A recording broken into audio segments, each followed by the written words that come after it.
Assalamualaikum warahmatullahi wabarakatuh. Perkenalkan, nama saya Shani dari Powo dengan NIM G002411. Saya berasal dari kelompok A1. Saya akan mengerjakan laporan praktikum anatomi blok 2.1. Mulai dari soal pertama, yaitu jelaskan secara runtut mekanisme ereksi dan ejakulasi. Mekanisme ereksi dan ejakulasi, untuk mekanisme ereksi ada hipersarafi dari saraf parasimpatis, sedangkan mekanisme ejakulasi dari saraf simpatis. Kemudian untuk ejakulasi itu sendiri dibagi menjadi dua tahap, yaitu ada tahap emisi, yaitu substansi ejakulasi atau cairan yang akan dikeluarkan nanti. Ini dari OGM internal menuju uretra atau ductus ejaculatorius pada pars prostatica.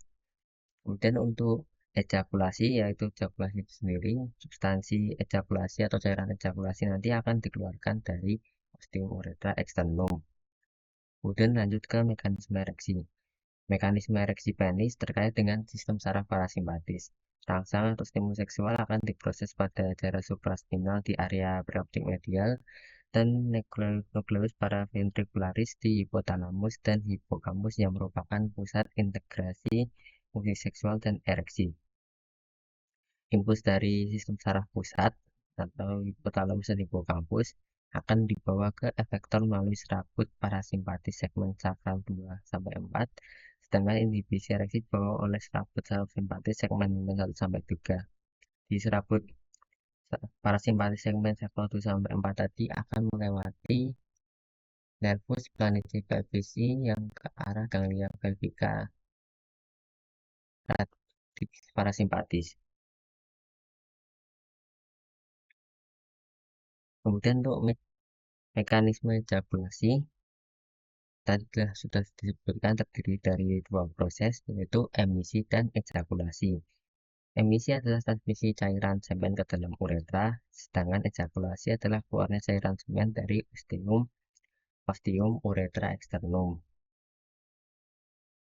Untuk mekanisme jarak sistem sarafnya, reseptor kulit, reseptor seperti kulit, gelas manis, atau reseptornya penuh, seperti tadi tuh, akan aferen oleh nervus pudendus centrum, akan membawa rangsang menuju NIL-CL-CLMS segmen lumbalis 1 sampai 3 efektor. Pada saat proses emisi, dinding ductus deferens berkontraksi, otot lenjeran vesikalis dan pubicularis akan berkontraksi, intervesica urinaria juga berkontraksi. Dan proses ejakulasi menyebabkan kontraksi arteri helicinae sehingga bisa mengalirkan darah ke venula dan ditambah kontraksi musculus bulbus spongiosum dan musculus ischiocavernosus sehingga dorongan mekanis untuk mengeluarkan semen dari uretra. Jadi nanti di penis itu ada bagian vena yang terjepit dan sehingga darahnya sudah keluar. Kemudian bagian korpus cavernosumnya akan diisi oleh darah sehingga penis menjadi tegang. Kemudian akan ada otot yang menutup di bagian uretra supaya tidak tercampur dengan semen saat akan mengeluarkannya. Terus lanjut lanjut ke nomor 2, yaitu jelaskan secara runtut anatomi dari genitalia feminina eksterna. Nah, untuk genitalia feminina eksterna dimulai dari mons pubis. Mons pubis merupakan area kulit yang menonjol yang menutupi dari simfisis ossis pubis, dan mons pubis ini sendiri juga ditutupi kadang-kadang ditutupi oleh pubis atau rambut pubis. Kemudian berlanjut ke labia mayora yang bagian luar ini lipatan ini. Labia mayora merupakan pelipatan kulit yang menonjol yang memandang ke arah caudodorsal di mons pubis. Labia mayora ini berhomolog dengan skrotum pada pria. Kemudian ke arah anterior dan posterior. Kemudian labia mayora dexter et sinister akan saling bertemu, tapi akhirnya akan bertemu membentuk misura labiorum anterior et posterior. Ada yang bagian anterior dan ada yang bagian posterior, bagian bawah. Kemudian ada labia minora. Labia minora merupakan lipatan yang tidak mengandung lemak dan kulit yang tidak berambut. Terletak di antara kedua labia minora, terletak di antara kedua labia minora yang besar ini,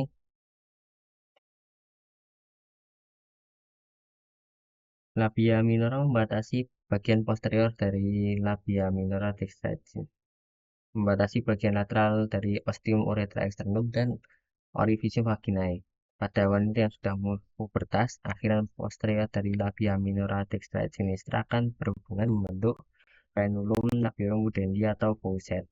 Ke arah anterior setiap labia terbagi menjadi dua. Ada lapisan atas yang di sini.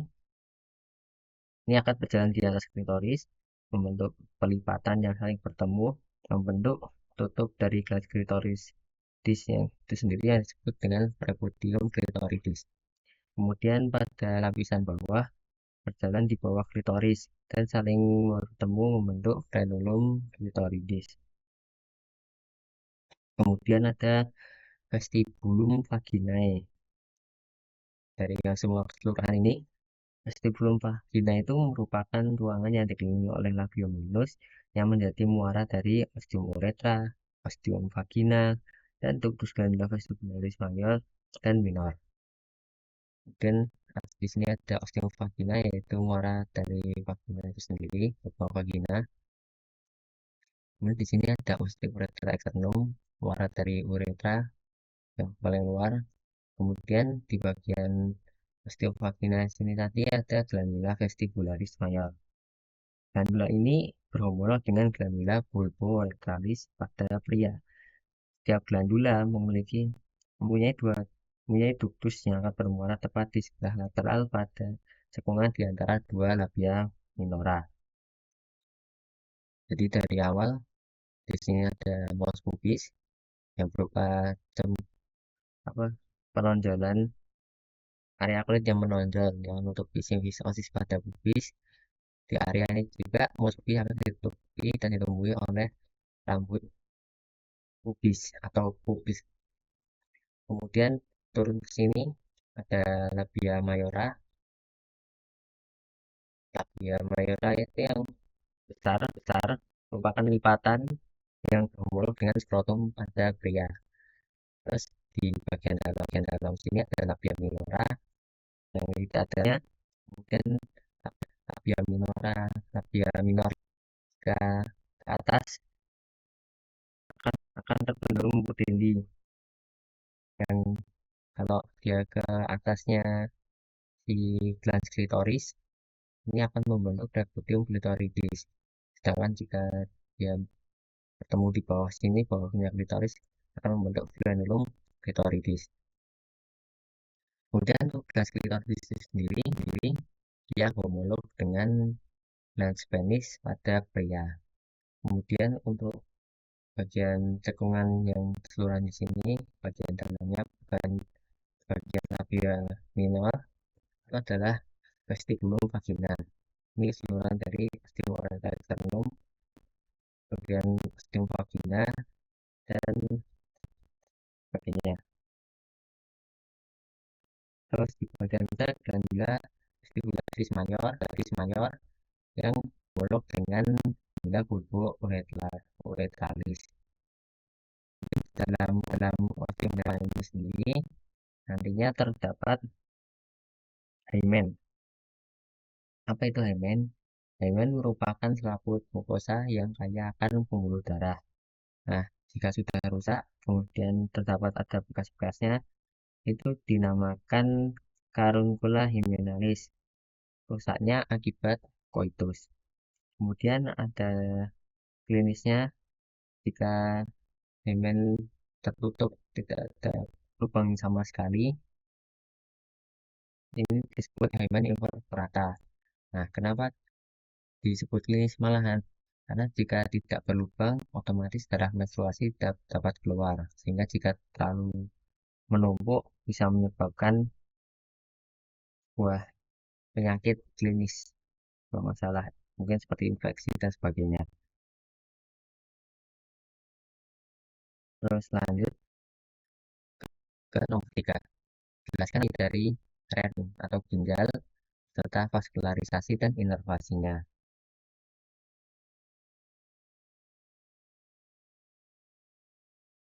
Yang pertama, ginjal sendiri ya, memiliki fungsi yang sudah diketahui banyak orang seperti menyaring darah, mengeluarkan zat yang tidak diperlukan dari tubuh, terus mengatur keseimbangan air, level dan sampah darah, dan memiliki fungsi endokrin.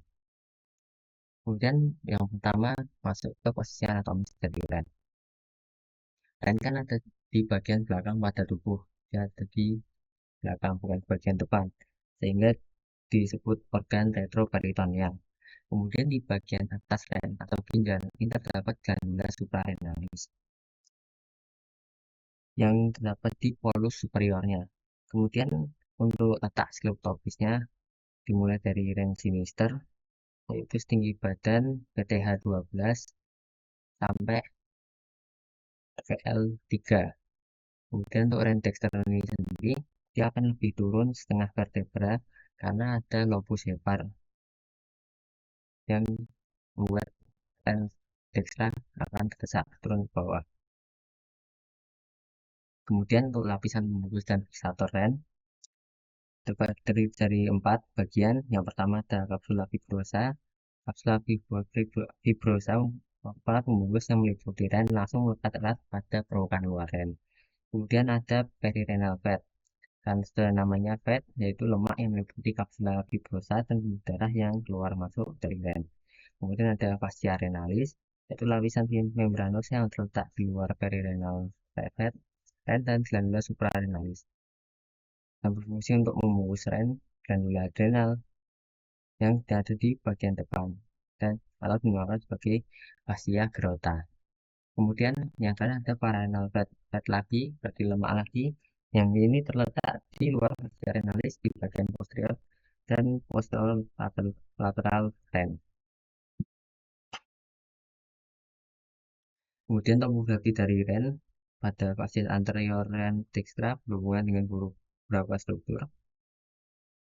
Di antaranya terpisah dari ren oleh suatu lapisan peritoneum dan beberapa lainnya berkontak langsung dengan ren. Di bagian polus superior ada glandula suprarenalis. Glandula suprarenalis yang tadi ini bagian polus superior bagian atas. Terus di bagian polus inferior sisi lateralnya berhadapan dengan plexura polydextra. Sisi medialnya intestinum tenur intraperitoneal. Kemudian pada fascia anterior ren sinistra juga berhubungan dengan beberapa struktur. Di antaranya dipisahkan dengan selapis peritoneum dan struktur lain langsung berkontak dengan ren. Bagian kecil polus superior di sisi medial tertutup oleh glandula suprarenalis sinistra. Sisa bagian polus superior tertutup gaster intraperitoneal dan lian. Bergeser ke inferior, pankreas yang terletak di retroperitoneum menutupi bagian tengah ren. Kemudian di sisi lateral, separuh bawah ren tertutup oleh flexura pollis sinistra dan permulaan kolon descendens. Dan di sisi medial oleh sebagian jejunum yang terletak di intraperitoneal. Kemudian di bagian posterior ren sinistra berhubungan dengan struktur-struktur serupa. Di superior terdapat diafragma dan di inferior dari arah medial ke lateral terdapat musculus psoas major, musculus quadratus lumborum, dan musculus transversus abdominis. Kemudian pada polus superior dextra berada di anterior costa 12, sedangkan ren sinistra di anterior costa 11 dan 12. Yang juga melewati posisi posterior lain adalah pasa dan nervus subscutalis, nervus inguinalis, dan nervus iliohypogastricus. Kemudian lanjut ke struktur internal dan eksternal ren. Untuk struktur eksternal pada bagian facies ada anterior dan posterior, bagian polus ekstremitas ada superior dan inferior, dan pada margo ada lateral dan medial. Jadi di bagian struktur eksternalnya, bagian yang luar ini adalah margo medial, sedangkan yang kecil-kecil ini adalah margo lateral. Kebalik. Yang besar ini adalah margo lateral, sedangkan yang kecil lengkungan kecil-kecilnya adalah margo medial. Dari sini ada hilux renalis, terus bagian sini masuk ada sinus renalis. Terus di bagian atas ini adalah ekstremitas superiornya, sedangkan di bagian bawah ekstremitas inferior atau caudal. Oh iya, bagian superior tadi ini yang ditempeli oleh glandula suprarenalis.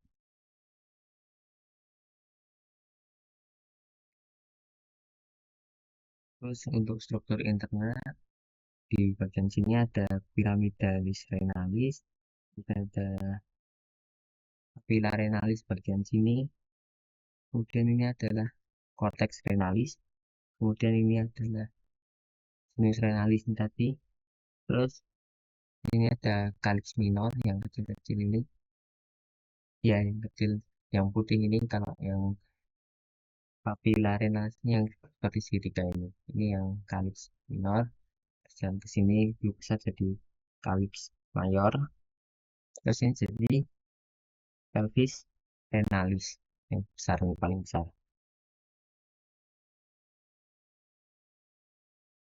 Kemudian lanjut ke vaskularisasinya.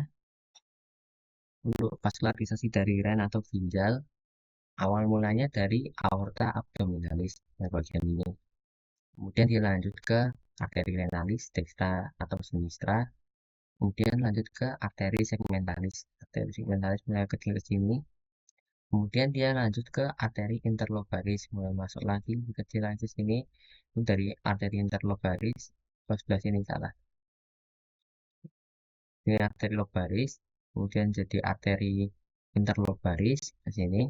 Kemudian masuk lagi jadi arteri arcuata yang bagian sini. Dari arteri arcuata, ya dari arcuata dia akan lanjut ke arteri interlobularis.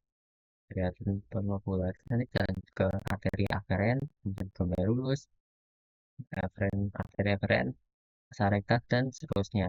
Jadi dari dari aorta abdominalis ke arteri renalis dextra atau sinistra, terus ke arteri segmentalis, kemudian ke arteri lobaris, kemudian ke arteri interlobularis, kemudian ke arteri interlobaris, kemudian ke arteri arcuata, kemudian ke arteri interlobularis, kemudian ke arteri aferen, kemudian ke kapiler glomerulus, kemudian ke arteri eferen, ke vasa recta dan sebagainya.